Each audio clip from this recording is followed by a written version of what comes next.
Hello. Today we are going to talk about Not Safe for Work by Nisha J. Tuli. Not Safe for Work comes out May 20th. I was lucky enough to get a digital advanced reader copy of it, and I read it right when I got it because I was very excited. I'm a longtime fan of Nisha J. Tuli. As far as I know, this is her first rom-com she's ever written. I have read all of her Artifacts of Uranus series, and I've read one of the Nightfire Quartet books. I still got to read the other three. I already knew going into this that I vibed with Nisha's writing pretty well, but I do love a rom-com, so I was excited. Not Safe for Work is about our girl Trishara. Trishara is an engineer with this company, and she's been sort of stagnant in this company for years. She applies for this leadership program thing that's happening in Hawaii for 2 weeks. She ends up getting chosen to go to this retreat, not because she's a great engineer, which she is, but because the company is worried about their image with diversity training. So she's pretty mad, but she gets to go to Hawaii for 2 weeks. The other person from her office chosen to go is Rafe. Rafe happens to be the son of the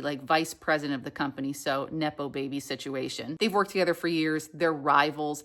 She doesn't much care for him. She thinks he doesn't much care for her. And off they go to Hawaii for 2 weeks. But of course, what always happens when you check into the hotel, there's only one room left. In this case, there's only one bed and one room left. So she's stuck sharing space with Rafe for the next 2 weeks in Hawaii. Even though I know I'm a big fan of Nisha's fantasy writing, I was really curious to see what would happen with a rom-com. Sometimes it can go really well, sometimes it can go really bad. In this case, I'm happy to report it went really well. I really ended up liking the book a lot. I liked both the characters. I feel like they were really fleshed out. I'm also a big fan of any rom-com book where the woman is in a STEM position. And in this case, Trishara is an engineer. And I guess a lot of these stories are pulled directly from Nisha's own life when she was an engineer.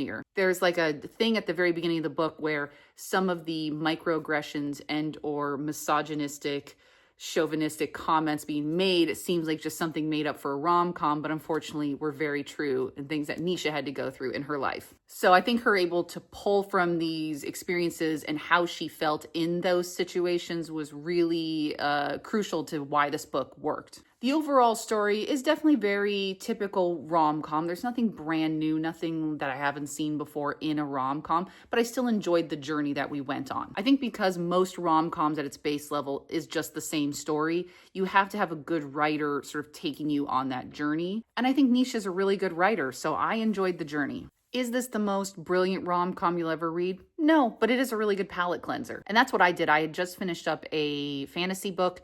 I read this in between before starting kind of my next fantasy book, and I thought it worked really well for what its purpose was. It is a spicy book. Nisha very much likes writing spice, as she has told me before. I really hope Nisha writes more rom-coms in the future. I will absolutely get them as soon as they come out. I mean, that's true to be said about anything Nisha writes. I gave it 4 stars, 2 thumbs up. Definitely think you should check it out. This comes out in May, so right as sort of the summer season is starting, I think it is a perfect beach read type book. Not Safe for Work comes out May 20th. If you read Not Safe for Work, please let me know in the comments what you thought. Love to hear your review.